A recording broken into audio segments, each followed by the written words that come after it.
পরের স্ত্রী আর পর পুরুষ কখনো আপন হয় না। এগুলো হলো একটা মরীচিকা। এদের পেছনে যদি তুমি ছুটতে থাকো তাহলে তোমার জীবন এবং তোমার পরিবার দুটোই নষ্ট হয়ে যাবে।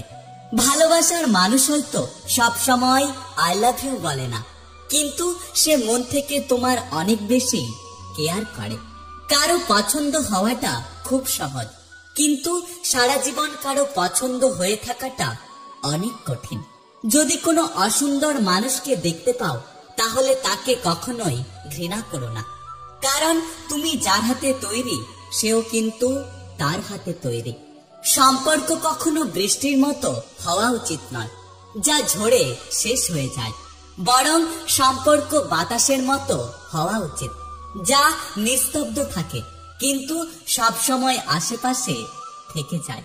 পথটা যখন একাই চলতে হবে তখন পেছনে কি বলল সেটা শুনে লাভ নেই। সারাদিন আমরা মনের সাথে অনেক যুদ্ধ করি, কিন্তু হেরে যাই রাতের অন্ধকারে। শখের জীবন আমারও ছিল, কিন্তু হেরে গেছি আমি পরিস্থিতির কাছে। এখনকার দিনে একটা কথা মনে রেখো, উদ্দেশ্য ছাড়া কেউ কখনো কাছে আসে না, আর স্বার্থ ছাড়া কেউ কখনো পাশে থাকে না। আমি একটা সময় খুব বেশি মিশুকে ছিলাম। সময় আমাকে শিখিয়েছে অ্যাটিটিউড রাখতে।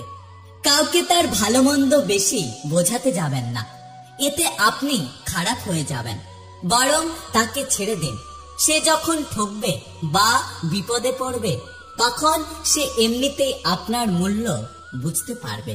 মন কোনো ডাস্টবিন নয় যে সেখানে ঈর্ষা, ঘৃণা, রাগ জমা রাখতে হবে। আমাদের মনটা হলো একটা অমূল্য সম্পদে ভরা বাক্স, আর যদি এখানে রাখতেই হয় তাহলে ভালোবাসা, সুখ আর কিছু মিষ্টি স্মৃতি জমা রাখো। বাবার চেয়ে কেউ যদি বাসে বেশি ভালো, যেন সেটা ধোঁকা। আর মায়ের চেয়ে যদি কেউ লাগে বেশি আপন, তাহলে তুমি বোকা। একটা কথা কি জানো তো, কেউ ভুলে যায় না, শুধু প্রয়োজন শেষ হয়ে গেলে যোগাযোগ বন্ধ করে দেয়।